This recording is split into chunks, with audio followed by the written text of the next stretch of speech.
Hello everyone, welcome back to my channel. In today's video, I'm going to show you how to tag all your friends and followers in a Facebook post. Let's get started. First, open the Facebook app on your mobile device. Once you're on Facebook, tap the What's on Your Mind box to create a new post. You can choose to upload a photo or video, or simply type out a status.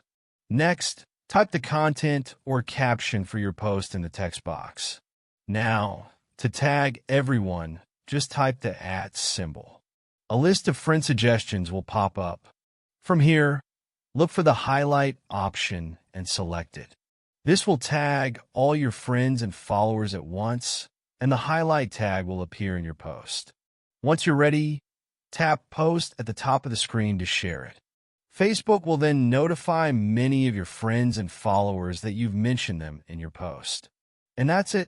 Now you know how to tag everyone in a Facebook post.